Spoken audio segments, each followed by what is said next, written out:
All praise to the Most High. I just want y'all to see the Queen. She brought up this news station. Is it NBC with your girl? What's her name? Nora O'Donnell. Why are they looking at the Moors flag in the background? Do you see what I see? That's that's the Moors flag. That's our flag. That was this government, the first government in this country. That's their flag. That's their flag. Why are they looking at that flag, and why are they letting us see them look at this flag?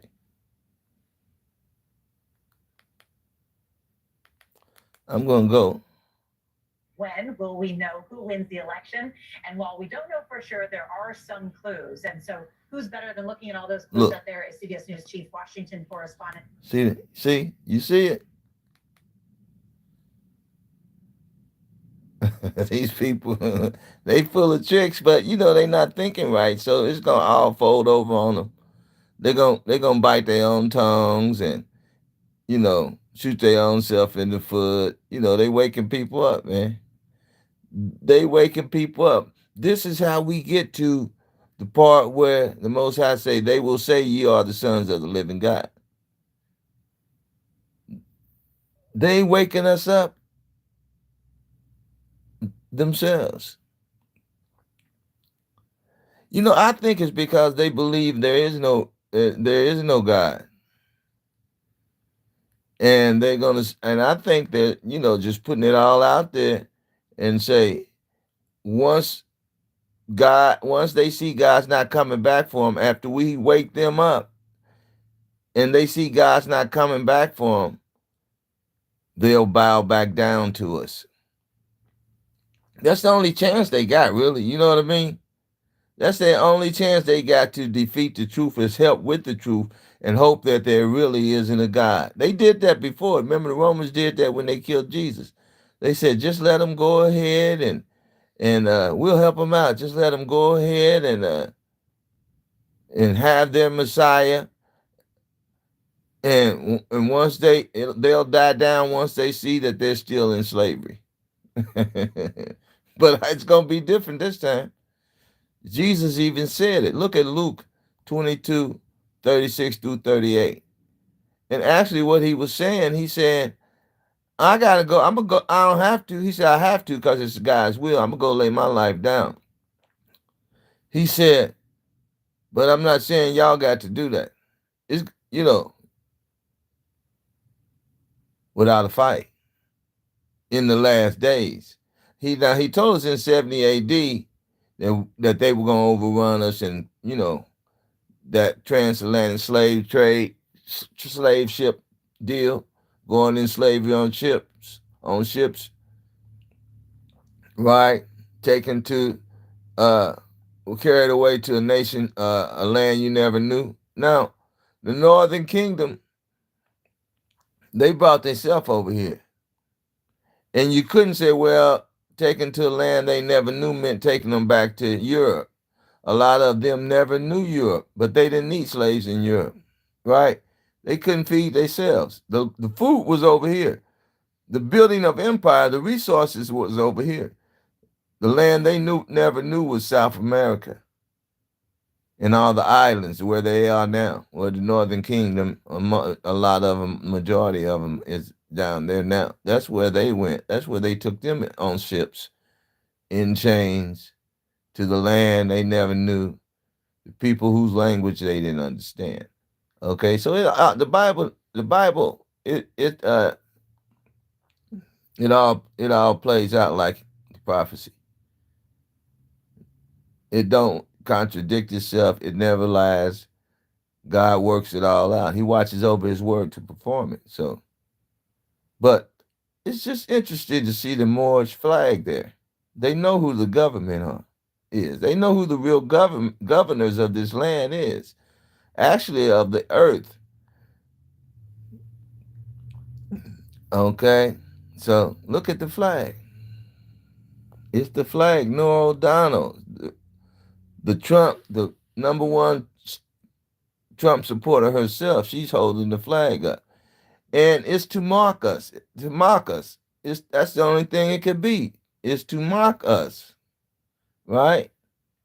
Tell me what you think in the comments. Like and share, please. I don't want to be monetized. I don't care to be monetized. I don't need no money. I don't need their money. I trust in the Most High. I want to get the message across to people, right? That's why I want the algorithm to, I want you to like and share so we can get this algorithm going so people can see. Because my thing is, we got to gather up and we got to start putting a government together here. So in order for us to put our government together, we have to not depend on their government anymore. You can't do that if you're part of the 2/3. But I even believe the 2/3 will join this government, even the Israelite government, even listen, even I believe the 2/3 will join the Israelite government, even if they don't. Let me turn this volume down. Okay.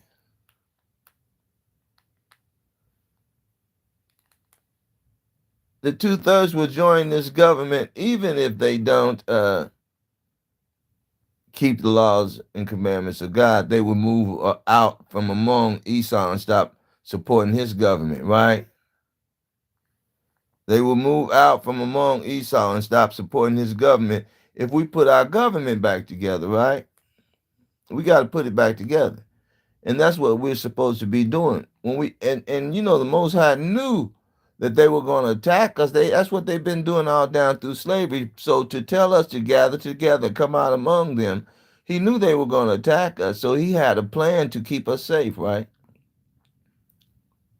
So I know a lot of Israelite camps are slow to build the community. They got sitting up there on millions of dollars. They slow to put their communities together, their government together. The governors of our nation are the Israelite camps, the leaders of the Israelite camps, and the people that are following and that are working with them. They are the leaders. They are the warriors. They are the judges. You know, they are our they are our jurisdiction system and our police, they recruit those. They are soldiers, they are national guards. And so you know, they just can't stand around and act like, oh, we just gonna wait for Jesus to come back that and do everything. No, he didn't say that. When Jesus come back, everything is gonna be destroyed. It's going to be done. It's going to be over. The unrest and all that, he's setting everything in order. So all of this stuff has to happen. It's going to happen. There's going to be unrest, race wars, and all that. And we just going to be sitting up here scattered about, and they're going to pick us off one or twosies. No, we got to put our government back together, gather back, demand lands, go to those lands, just like the Israelites marched around the Canaan land and took their grounds. And if you decide you want to stand against them, then, that was up to you. But why stand around onesies and twosies and our grandmas and our little kids and grandbabies get attacked while we in some damn camp somewhere, just all the men, and we safe and the kids that don't sound right, man. That ain't right, and that's not what the Lord had planned when He told us to gather together. We got to protect these people, man. So stop. Dudes, I don't even know. I heard one Israelite dudes for WFI. I don't even know how to shoot a gun. You don't think God want us to grab no guns? I sent him the scripture, Luke 22:36 and 28, and you can tell I was putting a lot of stuff down on their channel while they was live, and you can tell when they kind of mad, don't want to say nothing, scared to say something back, scared to challenge the scriptures you're giving them. They never use these scriptures, right? They only say, look what Esau doing to us. Look what Esau is doing to us.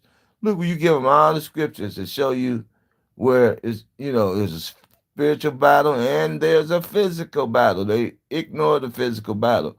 Well, Esau got all this and that. We can't fight against him. They'll jump and fight in them camps. They'll fight a black man that come up. You get too close to them and see if they'll fight. See if they don't, grab one of their cameras and stuff. See if they don't whoop your butt. But Esau come up. Oh, I could whoop him, but there's too many of them. Oh man, get out of here. Get out of here. You start uh making those citizens arrest and putting them in your jails, man. When the stuff break out, don't run. It'd be two or three of them will run y'all 1,000 miles away, man, away from your family. You know your family and kids can't run that fast. You gonna take off running, man. What you gonna do? Run off and leave your family? No, you're gonna stay, accost that enemy, put him in handcuffs. The ones that will surrender and the ones that won't gonna have to be deleted, man. This is war. You got to understand war. See that flag? That's our flag. That's our flag in this land. We backtracking, right? Because we backtracking. We be thinking ourselves. So we were indigenous to this land, and then during the Renaissance, when they ran the Moors, the Israelites out of Europe, and then came and got them and ran them out of Africa, they got on ships and came over here freely with the white slaves, with the white people that had, they were sending over here. The Moors jumped on there and said they was Christians, but when they got over here, they helped set up this government. This was the first government in this land over the colonizers. We governed over them. We told them, we checked their cargo and their ships. And the people that didn't want to pay for the passage, the people that didn't want to pay the cargo, right? They want to pay for the cargo. Yeah, man, I hate this. I hate doing it like this, but wow. I hate doing it like this.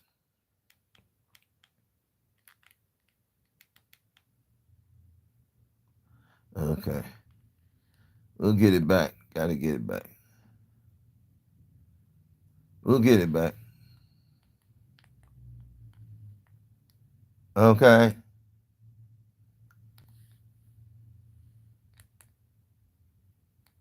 Georgia.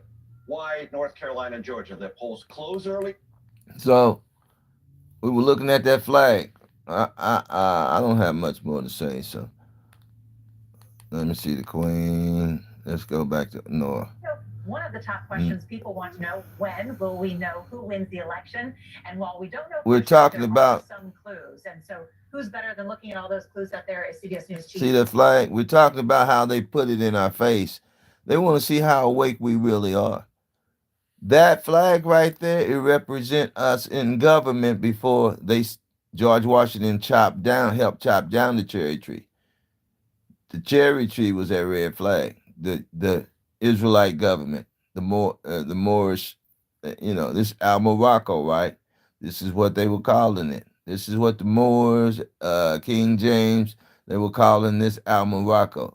Because King James came over here first through the Pacific side. He brought Moab. He brought, he went through and picked up, Japhet, Elam, Africans, Ham, and Israelites. They were all partying together, man. Yeah, they were all the dark-skinned nations, and they were more or less partying together, going around enjoying the world. So he went over and he came over Pacific side and colonized Mexico first. And they were all for it. That's how those Japanese eyes got in the Mexicans. And then Esau, when he colonized, he turned those Japanese eyes and features into light-skinned Spaniard, Mongolian features with just a little bit of melanin. So you can go look that up. It's people over. It's a woman did a whole video on how why people were, the people used to ask it, you Mexican, we can tell that, but you, it's my alarm, you Mexican, but you got these Oriental features. You everybody can know that Mexicans, they look like they could be Oriental with a tan, like the tan Orientals in the Asian land, the tan Orientals. Well, they lost their melanin through Esau, but they gained those features, those slanted eyes, and those features from King James colonizing the land. But he did it in peace. They were happy to see King James come over. You know, they all partied together in Europe, right? They were partying. I know. So it's a mixture of people. God's got to separate the sheep and the goat, right? The tare and the wheat. That's got to happen. You cannot teach it if you don't want to, but don't make it not so. Jesus told us about how the enemy, the Edomites, whoever, the Africans, the Moab mixed with Israel. Everybody mixed with us. Moses married Moab. Could have got some features, African features from him. You know, they took babies and scattered them all over the earth, the babies, and then told them what they wanted to tell them. You Chinese, you Japanese, you American, you Venezuelans, you Jamaican, you're Africans. They raised the slave babies up to think they were a part of their nation. So God got to separate the wheat and the goat. And most of the people on the land of America, North America, the dark Afro people, you're probably going to find out that most of them are Israel. And we're scattered everywhere, though. We've been Hellenized. Okay, so why are they parading our government flag in our face on the news? I'm going to go look that story up, see if there's a beginning to this, them showing that flag. What were they talking about? Or did they just stick it there to see what kind of reaction they were going to get from us? Because most of our young people have no idea what that flag is about. Men sleeping. Men sleeping. All right. All praise to the Most High.